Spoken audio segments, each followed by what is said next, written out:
Hello, Namaste, Salam Alaikum, Sat Sri Akal. Welcome back to another session with your VahChef at VahRehVah.com. I don't know what is this obsession with people to have something they can hold in the hand with a hole in it and a coffee on the other hand. It is the same across the world. Nope, I'm not talking about donut, not today at least. I'm referring to the Indian donut, shaped like a donut but spicy. The vada is a kind of savory snack from the south. It is made with urad dal.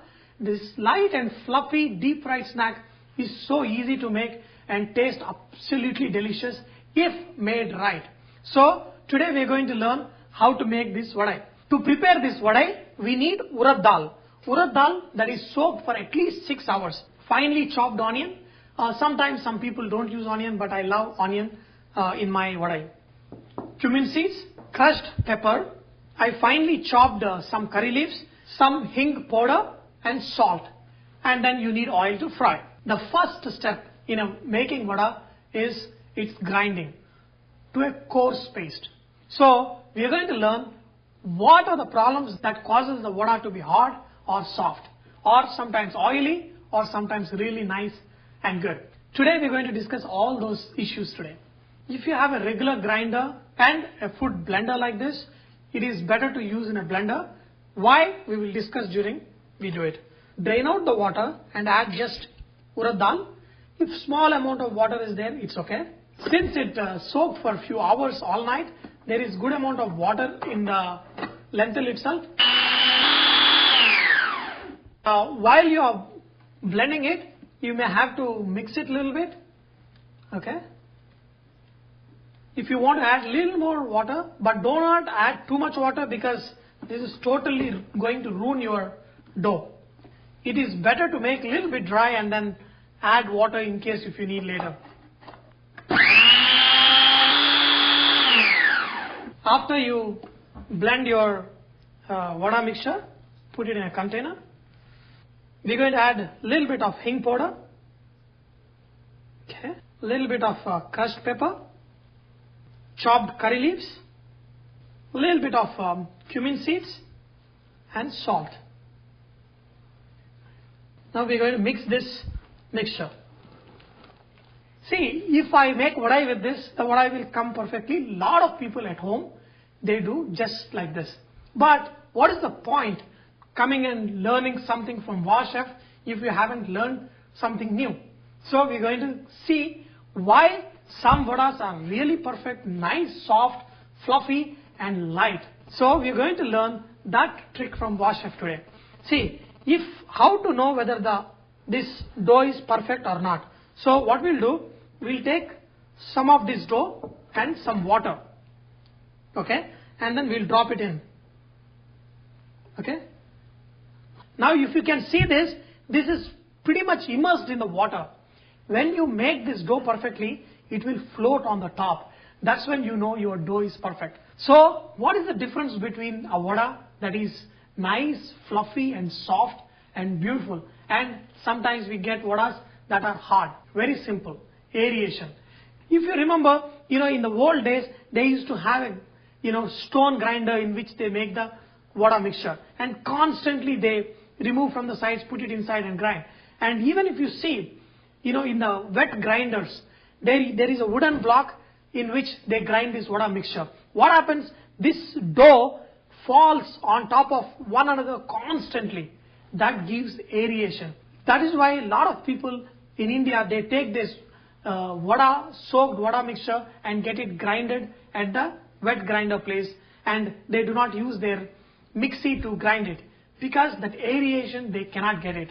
But we are going to solve that problem by incorporating air into this and making it nice fluffy.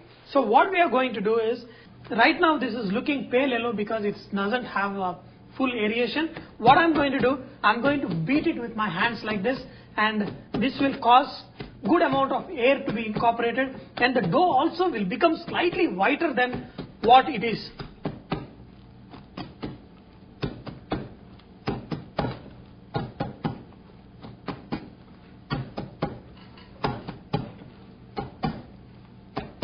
Now my dough is fully aerated. So let's see the difference between, okay, look at this. This is floating little above this one. Now this is very light and fluffy. Now you can add your chopped onions into it. Okay. And now we have a perfect vada mixture. You can also add chopped coriander leaves to this. And a lot of people, and especially when I was a kid, I used to love when I get a small piece of coconut in the vada mixture. So if you want, take the fresh coconut, make into small pieces and mix into this vada mixture, and kids will love it. Now let's learn how to make this vada round and beautiful so that they come out nice fluffy. A fresh vada mixture doesn't give too much color and you get nice golden color vadas. If you keep this vada mixture for 2 days, the vadas will get fast color and they will remain uncooked inside. So let's make this vada.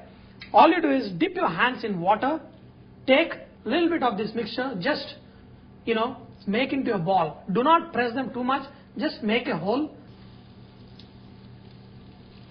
Let your vadas fry on one side for a minute and then you can slowly turn the other side. Now you can see how beautiful these vada are. Nice, soft, fluffy. And just put it on a paper towel. Now I've got this beautiful vada, but a lot of people have a problem with how to keep this vada crispy.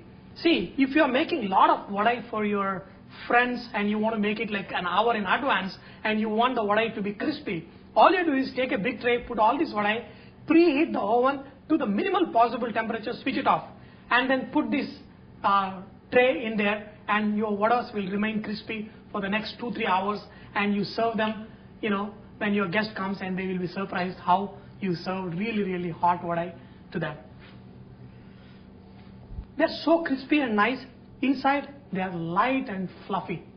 You can eat it with pickle, sambar, anything. Usually at festivals, my mom has to make vada for breakfast.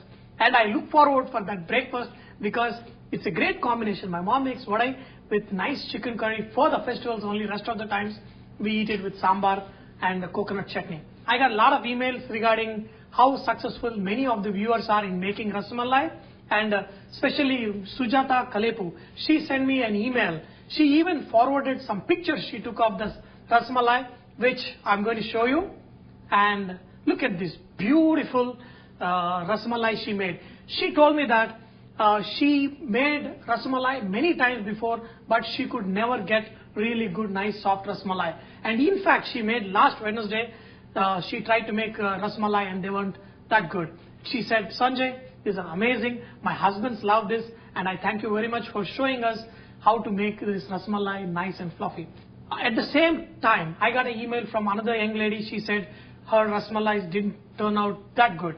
See, all I tell you is do not watch it one time. Especially some dishes like rasmalai, they are more difficult to make.